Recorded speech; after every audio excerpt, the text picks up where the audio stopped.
Aparajita women and child bill, Aparajita women and child bill, West Bengal criminal laws and amendment bill 2024। ঠিক ভীষণ রকম একটা জটিল উত্তপ্ত পরিবেশ, একটা ভয়ঙ্কর বিতর্কপূর্ণ রাজনৈতিক পরিস্থিতির মধ্যে রাজ্য সরকার গতকাল অর্থাৎ 3rd September Aparajita women and child bill, West Bengal criminal laws and amendment bill বা West Bengal criminal laws and amendment bill 2024 বিল পাস করালো। ওকে, ভীষণ রকমের ইম্পর্টেন্ট একটা পলিটিক্যাল অ্যান্ড লেজিসলেটিভ ডেভেলপমেন্ট। এবং তিলোত্তমা বা অভয়ার খুন, ধর্ষণ, এই জাতীয় নারকীয় অপরাধের প্রতিবাদে সমগ্র বঙ্গবাসী এবং তার সাথে রাজনৈতিক দল এবং তাদের প্রতিবাদ যে অবস্থাটা সৃষ্টি করেছে পশ্চিমবঙ্গে, তার মধ্যেই বিধানসভায় ধ্বনি ভোটে ঐক্যমত্য সহকারে বিলটা পাস হয়ে গেল। অর্থাৎ ক্ষমতাসীন দল এবং বিরোধী দল প্রত্যেকেই এটার প্রতি সম্মতি জানিয়েছে বিলটা পাস করানোর জন্য। কোথাও কোনো বাধা বা কেউ প্রতিবাদ করেনি। এক নাম্বার ইম্পর্টেন্সটা, এক নাম্বার কেন এটা এত ইম্পর্টেন্ট। সেকেন্ড ইম্পর্টেন্ট কেন এত, সেকেন্ড ইম্পর্টেন্ট এটা এত, তার কারণ হচ্ছে যে সিএম হারসেলফ বলছেন যে এটা historic Bill and model bill, model bill regarding anti rape action, বা এই বিলটাকেও বলা হচ্ছে অ্যান্টি রেপ বিল। আজকে আমরা এটা ডিটেল বুঝবো, খুঁটি নাটি সমস্ত জিনিস বুঝবো এবং অনেকটা নতুন নতুন জিনিস শিখবো এইটা বুঝবার সাথে সাথে। যে বিল কি, বিলের প্রভিশন কি, বিলের প্রভিশনের মধ্যে ছোট ছোট অনেক ইম্পর্টেন্ট ওয়ার্ড রয়েছে, জার্গন রয়েছে, সেইগুলো কি পরীক্ষার জন্য বা পরীক্ষার মধ্যে যে কোনো ভাবে যে কোনো দিক থেকে জিনিসগুলো প্রাসঙ্গিক হয়ে যায়। Okay, so let's start the thing from first. Okay, এখন ব্যাপারটা হচ্ছে যে Aparajita women and child bill, West Bengal criminal laws and amendment bill 2024, যেটা হিস্টোরিক এই কারণে বলা হচ্ছে, তার কারণ এর যে চেঞ্জেস গুলো, এর যে প্রভিশন গুলো, সেগুলো বৈশিষ্ট্য সম্বন্ধে বলতে গিয়ে বলা হচ্ছে increased punishment, speedy investigation, rapid dispensation of justice, অর্থাৎ শাস্তির পরিমাণ বাড়ানো হয়েছে, দ্রুত তদন্তের কাজ শেষ করতে হবে এতে, এবং র্যাপিড ডিসপেনশন অফ জাস্টিস, ডিসপেনশন মানে প্রদান, দেয়া, খুব তাড়াতাড়ি বিচারটা দিতে হবে। ওকে, ভিকটিম এবং ভিকটিমের পরিবারকে। So these are the special feature, that's why the bill is called historic and model bill. Mind it, আমি বারবার বলছি বিল, এটা কিন্তু এখনো অ্যাক্ট হয়নি। An important thing is that এটা অ্যাক্ট হওয়ার জন্য কি লাগবে, এটা অ্যাক্ট হওয়ার জন্য আমরা সকলেই জানি একটা বিল অ্যাক্ট কিভাবে হয়। বিধানসভার ক্ষেত্রে রাজ্যপাল সেটায় সিগনেচার করবেন বা অ্যাপ্রুভাল করবেন বা সম্মতি দেবেন, পলিটিক্যাল সায়েন্সের ভাষায় কি অ্যাসেন্ট দেবেন, বা পার্লামেন্টের ক্ষেত্রে প্রেসিডেন্ট যেটা করে থাকেন।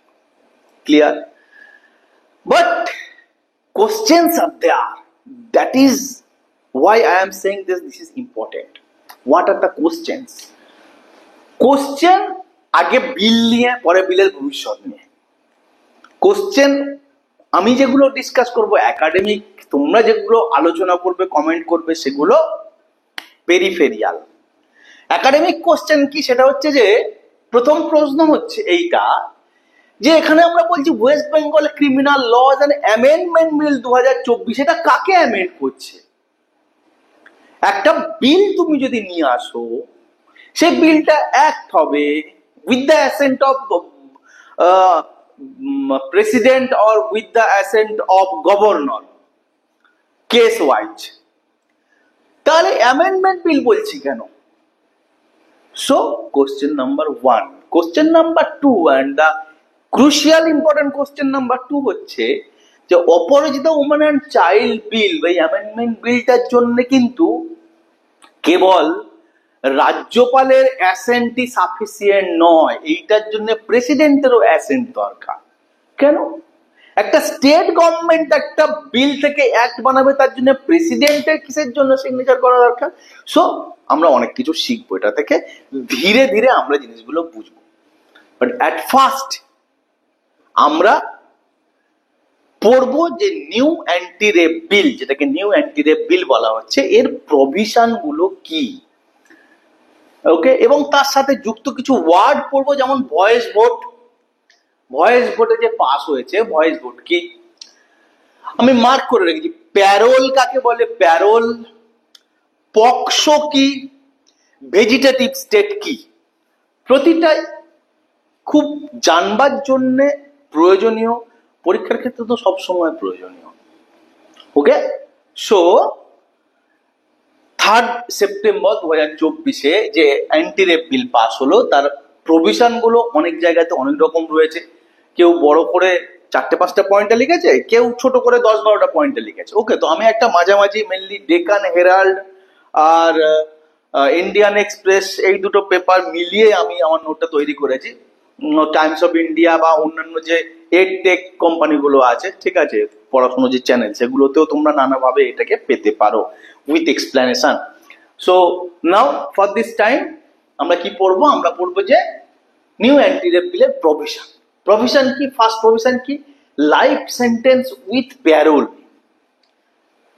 অর্থাৎ কোনো আগামী ভবিষ্যতে রেপ বা ধর্ষণের মতন নৃশংস ঘটনার পরিপ্রেক্ষিতে শাস্তি হিসেবে যাবজ্জীবন কারাদণ্ড হবে, এবং প্যারোল ছাড়া, অর্থাৎ প্যারোলের কোনো প্রভিশন থাকবে না।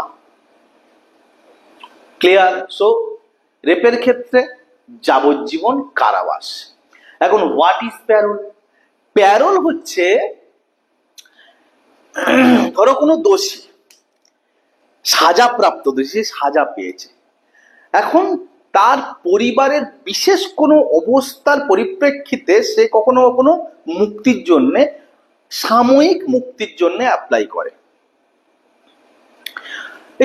2 মাসের বা 10 দিনের বা 5 দিনের, ধরা যাক উদাহরণ দিচ্ছি, কোনো ভয়ঙ্কর কোনো একটা দোষী, সে একটা কোনো অনেক কঠিন শাস্তি কাটছে বা সাজা ভোগ করছে, তো তার বাড়িতে তার মার মৃত্যু হয়েছে, তো সে হয়তো 2 দিনের প্যারোলে মুক্তি পেল। অর্থাৎ 2 দিনের জন্য সে ওই শাস্তি থেকে বেরিয়ে যাবে, গিয়ে সে ওই মার যে মৃত্যু সংক্রান্ত তার পরবর্তী কাজগুলো, ক্রিয়াকর্মগুলো করবে, আবার তার প্যারোল পিরিয়ড শেষ হয়ে গেলে সে আবার জেলে ফিরে আসবে। এটা হচ্ছে মেন প্যারোলের কনসেপ্ট। কিন্তু এই যে প্যারোলের টাইম লিমিটটা, সেটা কিন্তু এরকম টেম্পোরারি হতে পারে, আবার অনেকটাও হতে পারে যে অনেকটাই ছাড়া পেয়ে আছে, বা এমনও লম্বা হয়ে যেতে পারে যে হয়তো তার অলমোস্ট বলা যেতে পারে যে সে মুক্ত হয়েই ঘুরছে, নামেই তার শাস্তি আছে, কিন্তু সে প্যারোলে ঘুরে বেড়াচ্ছে ওপেনলি। ইভেন এরকমও হয় যে মানুষ প্যারোলে বেরিয়ে গিয়ে আবার দ্বিতীয় কোনো দুষ্কর্ম করে ফেললো, বা কোনো অপরাধ ঘটালো, বা প্রতিহিংসা চরিতার্থ করবার জন্যে সে যাদের মাধ্যমে, যাদের ওপরে দোষী হয়ে জেলে এসছে, তাদের উপর আবার সে কোনো অপরাধ ঘটালো। সো প্যারোল কনসেপ্টটা এই। But for this new anti-rape bill, provision number 1 says যে রেপের ক্ষেত্রে দোষীর কোনো প্যারোল হবে না, যাবজ্জীবন সাজা কাটতে হবে, কোনো সাময়িক বা দীর্ঘকালীন মুক্তির বন্দোবস্ত বন্ধ। Clear? Provision number 2, capital punishment in case of if victim is dead or goes in vegetative state। অর্থাৎ বলছে যে এক্ষেত্রে শাস্তি হবে মৃত্যুদণ্ড বা ক্যাপিটাল পানিশমেন্ট যদি রেপের প্রভাবে বা রেপের ফলে নির্যাতিতা বা যিনি ভিকটিম হলেন তার মৃত্যু ঘটে যায় বা তিনি ভেজিটেটিভ স্টেটে চলে যান। Now what is vegetative state? খুব ইম্পর্টেন্ট এবং খুব বেদনাদায়ক এই ভেজিটেটিভ স্টেটটা। তাহলে একটু ভেজিটেটিভ স্টেটটা বুঝে নাও। সেটা হচ্ছে যে ভেজিটেটিভ স্টেট বুঝতে গেলে মৃত্যু মানে মৃত্যু, স্টেপগুলো আমি তোমাদেরকে বলি। মৃত্যু মানে মৃত্যু, সব শেষ, তার কিছু নেই। তোমরা কোমা শুনেছ? প্রচুর সিনেমায় গল্পে কোমা শব্দের ব্যবহার থাকে বা কোমার ঘটনা দেখানো থাকে। কোমা কোমা হচ্ছে যে সে বেঁচে আছে, he is not dead but unconscious, okay, and inactive. অর্থাৎ সে বেঁচে আছে, তার প্রাণটা আছে, অচেতন হয়ে, তার কিছু বোধ নেই, কোনো সংজ্ঞা নেই, এবং অবভিয়াসলি তার আর কোনো অজ্ঞান, কোনো অ্যাক্টিভিটি নেই, শুনতে পাওয়া, দেখতে পাওয়া, খেতে পাওয়া, চলতে পাওয়া, কিচ্ছু না। This is called coma, okay. And vegetative state কি? কোমার সাথে তফাৎ করলে বুঝতে পারে। ভেজিটেটিভ স্টেট হচ্ছে যে সে বেঁচে আছে, সে কনসাস আছে, কিন্তু সে ইনঅ্যাক্টিভ হয়ে গেছে। অর্থাৎ আঘাত তাকে বা যন্ত্রণা তাকে এতটা আঘাত করেছে, সে আঘাতটা দেখো, মানে এই ভেজিটেটিভ স্টেটটা প্র্যাকটিক্যালি মৃত্যুর চেয়ে, কোমার চেয়েও কিন্তু কঠিন। কেন? কেন মৃত্যু হয়ে গেলে তোমার আর কোনো সেন্স নেই, নাথিং। কি হলো না হলো পৃথিবীতে, আর কে রইলো, কার কি ঘটলো, কিছু যায় আসে না, তুমি আর নেই পৃথিবীতে, মৃত্যু, ফিনিশ। কোমা কি? কোমা হচ্ছে যে তুমি বেঁচে আছো কিন্তু তোমার কোনো কনসাসনেস নেই, তুমি বুঝতে পারছো না কি হচ্ছে, কি ঘটছে, কি হওয়া উচিত ছিল, কেন হলো না, তুমি কিছু বুঝতে পারছো না। কর্মক্ষমতা তুমি ছেড়ে দাও, খাওয়া, দেখা, শোয়া, বোঝা, ঘুম ছেড়ে দাও, কোনোটাই নেই, অলমোস্ট মৃত্যু। কেননা তার মস্তিষ্কই চলছে না, তার সংজ্ঞা নেই, তার জ্ঞান নেই। বাট ভেজিটেটিভ স্টেটের ক্ষেত্রে কিন্তু তার সংজ্ঞা রয়েছে, তার মন, তার মস্তিষ্কের চলমানতা বজায় রয়েছে, সে কিন্তু বুঝতে পারছে, সে কিন্তু জানতে পারছে, সে অনুধাবন করতে পারছে, ফিলিংস করতে পারছে, বাট তার শরীরের অবস্থা এমন যে সে কোনো অ্যাক্টিভিটি করবার অবস্থায় নেই। অর্থাৎ তার পেনটা, তার সাথে ঘটা ঘটনাটা, তার সাথে হওয়া ক্রাইমটা সে কিন্তু ভিতর থেকে পারসিভ করতে পারছে, যেহেতু সে কনসাস। বাট তার শরীরটাকে এমন চুরমার করে, তছনছ করে দেওয়া হয়েছে যে সে বলতে পারছে না, সে হাঁটতে পারছে না, সে চলতে পারছে না, সে কিছু করতে পারছে না। মেরে দিতে ঠিক আছে, কোমায় চলে গেছে তাও ঠিক আছে, বাট ভেজিটেটিভ স্টেট মানে সে সব জানছে, সব বুঝতে পারছে, কিন্তু তার সব কিছু ফেলিওর হয়ে গেছে, তাকে এমন ভয়ঙ্কর জায়গায় নিয়ে পৌঁছে দেওয়া হয়েছে। This is called vegetative state. Clear? So এরকম যদি হয় যে ভিকটিম ডেড হলো বা ভেজিটেটিভ হলো, তখন পানিশমেন্ট দেয়া হবে, ক্যাপিটাল পানিশমেন্ট বা মৃত্যুদণ্ড। ক্লিয়ার? চলো, থার্ড কি? Titre rules under POCSO. অর্থাৎ আমাদের প্রথমে বুঝতে হবে যে আগে পক্সো কি। পক্সো হচ্ছে protection of children from sexual offence. 2012 সালে পক্সো অ্যাক্ট আমাদের দেশে আসে। সেই অর্থে পক্সো আসার আগে অবধি আমাদের দেশে ডাইরেক্টলি চিলড্রেনদের বা 18-20 বছরের তলার বাচ্চা মেয়েদের জন্য বা কিশোরীদের জন্য বা যে কোনো চিলড্রেন, ছেলেও হতে পারে, ওই লেভেলটার জন্য ডাইরেক্টলি প্রোটেক্ট করার জন্য সেক্সুয়াল অ্যাবিউজ বা সেক্সুয়াল উৎপীড়ন বা অফেন্স, এটার থেকে প্রোটেক্ট করার জন্য স্পষ্ট এবং সরাসরি কোনো আইন ছিল না। নানা রকম ইনডাইরেক্ট আইনের মধ্যে দিয়ে দোষীকে শাস্তি দেওয়া হতো, অন্যান্য রকম ধরা যাক আইপিসি, সিআরপিসি, ঠিক আছে, ইত্যাদির মধ্যে দিয়ে ক্রিমিনালকে শাস্তি দেওয়া হতো, কিন্তু সরাসরি এটার জন্য আইন প্রথম, অর্থাৎ চিলড্রেনদের জন্য from sexual offence, to protect them from sexual offence, পক্সোই ফার্স্ট আমাদের দেশের অ্যাক্ট। সো আমি রিকোয়েস্ট করবো তোমরা পক্সো সম্বন্ধে পড়ে নেবে along with Vishakha guideline. I repeat, Vishakha guideline, VISHA, Vishakha guideline. মুশকিল হচ্ছে আমাদের দেশে না, তোমরা যারা প্রিপারেশন নিচ্ছ দেখবে, একটা সিমিলার এক্সাম্পল দিয়ে বোঝাতে পারবো। আমাদের দেশে তো ন্যাশনাল ডিজাস্টার ম্যানেজমেন্ট যে অথরিটিটা তৈরি হয়েছে, ঠিক আছে, এই NDMA অথরিটি তৈরি হয়েছে বা ডিজাস্টার ম্যানেজমেন্ট অ্যাক্ট হয়েছে, এই প্রত্যেকটা ডিজাস্টার রিলেটেড একটা একটা করে অ্যাক্ট তৈরি হচ্ছে একটা একটা বড় ডিজাস্টারের পরে। মানে একটা বড় দুর্ঘটনা ঘটে, একটা ভীষণ ক্ষয়ক্ষতি সম্পূর্ণ মানুষের জীবন এবং সম্পদ চলে যাওয়ার মতন বড় একটা দুর্যোগ ঘটে, তারপর সরকার একটা অ্যাক্ট বানায়, ঠিক আছে, রিয়াক্টিভ বলা যেতে পারে একটা অ্যারেঞ্জমেন্ট, প্রোঅ্যাক্টিভ না, অর্থাৎ ঘটনা ঘটার আগে থেকে ব্যবস্থা নিয়ে নিল তা না, রিয়াকশন অনুযায়ী নিচ্ছে, ঘটনাটা ঘটে গেছে তার রিয়াকশন হিসেবে একটা স্টেপ নিচ্ছে, রিয়াক্টিভ স্টেপ অ্যারেঞ্জমেন্ট। ঠিক তেমনি অলমোস্ট আমাদের এই সমস্ত আইনগুলো ওরকমই, একটা বড় ঘটনা ঘটে যায় তারপরে তড়িঘড়ি করে সরকার একটা আইন বানায়। সেম হেয়ার বিশাখা গাইডলাইনের ক্ষেত্রেও তাই। বিশাখা গাইডলাইনে তোমরা পড়বে যে এরকম ভয়ঙ্কর নারকীয় অত্যাচারের ফলশ্রুতি হিসেবে আমরা বিশাখা গাইডলাইন পেয়েছি দেশে। ওকে, তো ইন দিস কনটেক্সট তোমরা পক্সো অ্যান্ড বিশাখা গাইডলাইন পড়ে নেবে। এখন পক্সো যে রুলস গুলো ছিল, যে শাস্তির প্রবন্ধ বা প্রাবধান বা বন্দোবস্ত গুলো ছিল, সেগুলোকে আরো টাইটার ওয়েতে এখানটায় ইমপ্লিমেন্ট করা হচ্ছে। এখানে means Aparajita women and children বিলে। And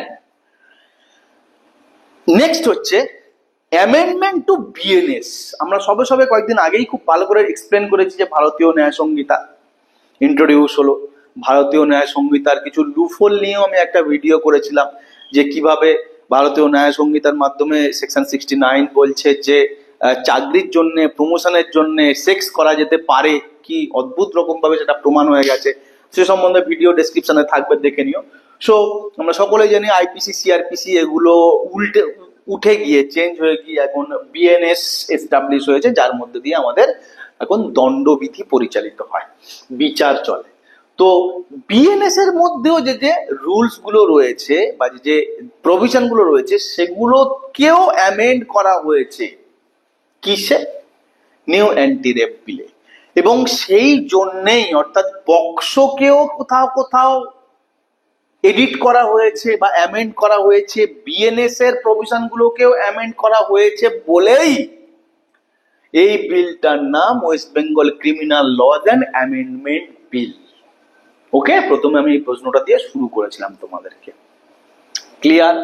now provision number 5, Aparajita task force তৈরি করা হবে। ডিস্ট্রিক্ট লেভেলে অব্দি অপরাজিতা টাস্ক ফোর্স তৈরি করা হবে। অপরাজিতা টাস্ক ফোর্সের মেন বৈশিষ্ট্য কি? মেন বৈশিষ্ট্য হচ্ছে যে 21 দিনের মধ্যে শাস্তি দিতে হবে। ফার্স্ট রিপোর্ট হওয়ার, কোনো ক্রাইম হয়েছে তার যে ফার্স্ট রিপোর্ট তৈরি হবে, তার 21 দিনের মধ্যে শাস্তি দিতে হবে এবং 30 দিনের মধ্যে ট্রায়াল প্রসেস, বিচার পদ্ধতি কমপ্লিট করতে হবে। সো বলা যেতে পারে যে আর্লিয়েস্ট কনভিকশন একটা প্রভিশন রয়েছে অপরাজিতা টাস্ক ফোর্সে। ওকে, মানে কত তাড়াতাড়ি সম্ভব বিচার হবে, দোষীকে শাস্তি দেয়া হবে এবং পুরো প্রসেসটা সমাপ্ত করা হবে। ঠিক আছে, যেখান থেকেই বা যেটার অভাবেই justice delayed is justice denied কনসেপ্টটা এসছে, অর্থাৎ বিচার তুমি দেরি করে দিলে মানে বিচার হলোই না, বিচার করলেই না, সেইটাকে বলা যায় কাউন্টার করার জন্যে এরকম অপরাজিতা টাস্ক ফোর্সের স্পেশালিটিটা। ওকে, নেক্সট 6 নম্বর প্রভিশন কি, doctors and nurses roots অ্যাম্পেল safety, অর্থাৎ যে পথ দিয়ে, যে রাস্তা দিয়ে তাদের চলাচলের যে পথ ডাক্তার এবং নার্সদের, তাতে প্রচুর সেফটি মেজার নেওয়া হবে, অনেক রকম সেফটি স্টেপ যেগুলো সেগুলো বাড়ানো হবে। তো যেগুলো এক্সিস্টিং ছিল সেগুলোকে অনেক বাড়ানো হবে, অনেক স্ট্রিক্টার সেফটি মেজার নেওয়া হবে ওনাদের, যাতে নিরাপত্তা সুরক্ষিত করা হয়। যারা সাধারণ মানুষের প্রাণ বাঁচাবে তাদের প্রাণ বাঁচানোর দরকারটা অনেক বেশি ইম্পর্টেন্স, এইটা দিয়েই এর প্রভিশনটা তৈরি। ওকে, অ্যান্ড 7th প্রভিশন কি, অ্যাসিড অ্যাটাক কনভিক্টস এর ক্ষেত্রে, অর্থাৎ লাভ, লাস্ট, অ্যাফেয়ার, এই ঘটনাগুলোর পরিপ্রেক্ষিতে আমাদের দেশে মেয়েদেরকে অ্যাসিড ছুঁড়ে মারার যে ঘৃণ্য জঘন্য অপরাধ, সেটা বহু বছর বরাবর দেখা গেছে। এবং একটা অ্যাসিড অ্যাটাকের ফলে একটা মেয়ের জীবন তার মরে যাওয়ার চেয়েও নরক হয়ে যায়, তার সারাটা জীবন সে একটা বিভৎস দর্শন নিয়ে পার করতে থাকে। সেটা যে কি যন্ত্রণার, সেটা অকহতব্য, ভাষায় প্রকাশ করা যায় না। সেরকম ভিকটিমদের ক্ষেত্রেও, অর্থাৎ কোনো দোষী বা অপরাধী অ্যাসিড অ্যাটাক যদি করে, তো তাকেও ঠিক প্রথম প্রভিশনের মতোই শাস্তির ব্যবস্থা দেয়া হবে বা করা হবে, অর্থাৎ লাইফ ইমপ্রিজনমেন্ট হবে উইদাউট প্যারোল। প্যারোল কোন রকম সুযোগ দেওয়া হবে না, প্যারোলের বাইরে বেরোনোর কোনো বন্দোবস্ত নেই, যাবজ্জীবন কারাবাস দেওয়া হবে। So this is the most prominent provisions I just go through.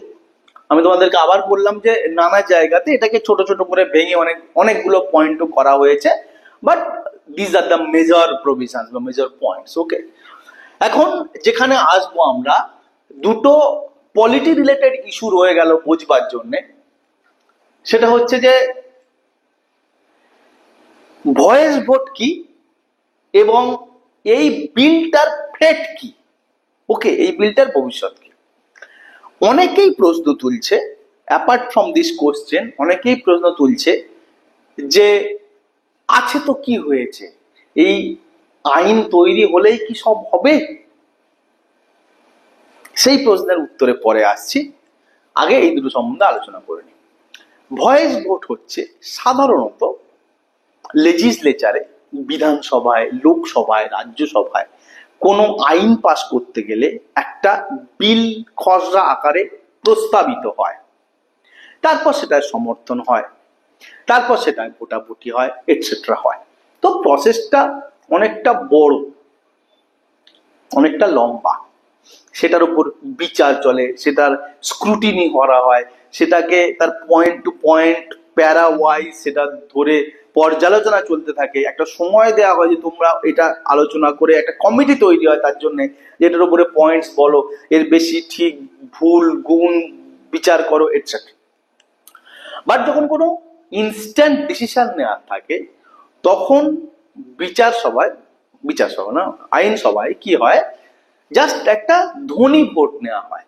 কোনো একটা পার্টিকুলার পয়েন্টে হ্যাঁ বা না এটা করা হবে।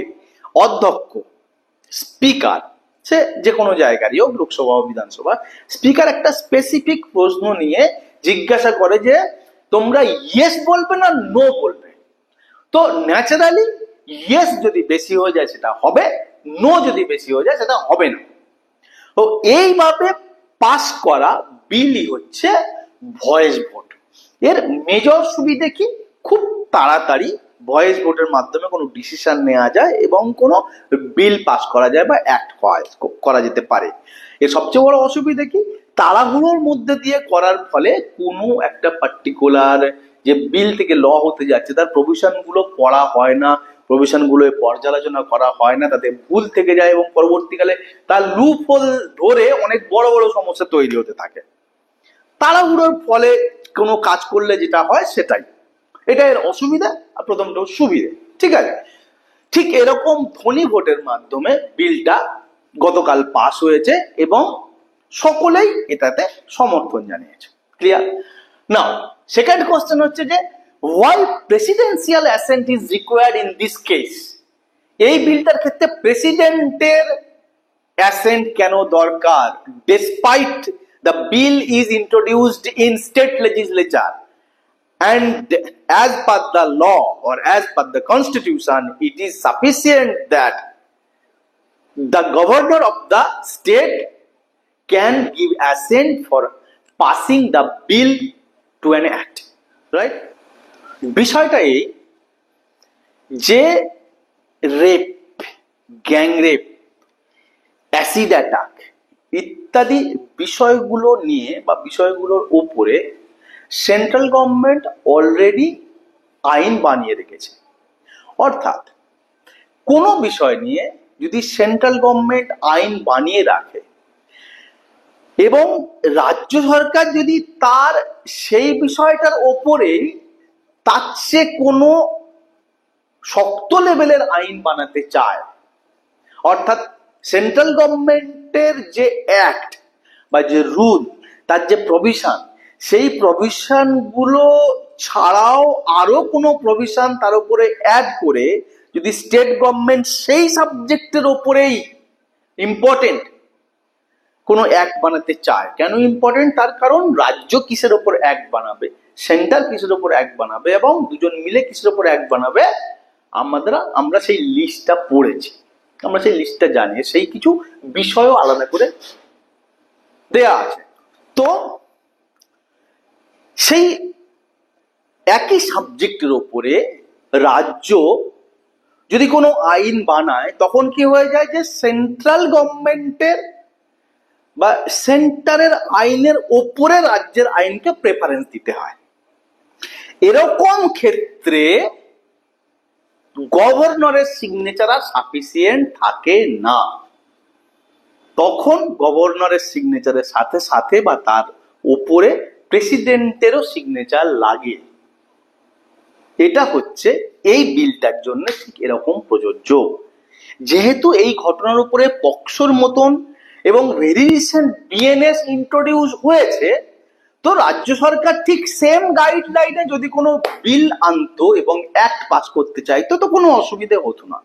কিন্তু রাজ্য সরকার এমন কিছু প্রভিশন এনেছে যেটাকে বলা যেতে পারে যে এগুলোর ওপরেও কিছু এক্সট্রা প্রভিশন হয়েছে, যার ফলে বিএনএস কে অ্যামেন্ডমেন্টের মতন আকারে দেখাচ্ছে, অর্থাৎ বিএনএস কে অ্যামেন্ড করছে রাজ্য সরকার। তো একটা সেন্ট্রাল গভর্নমেন্টের রুলকে তো বা অ্যাক্টকে তো রাজ্য সরকার অ্যামেন্ড করতে পারে না। পারে কি? পারে সেই ক্ষেত্রে যদি প্রেসিডেন্ট তাতে সম্মতি দেয়।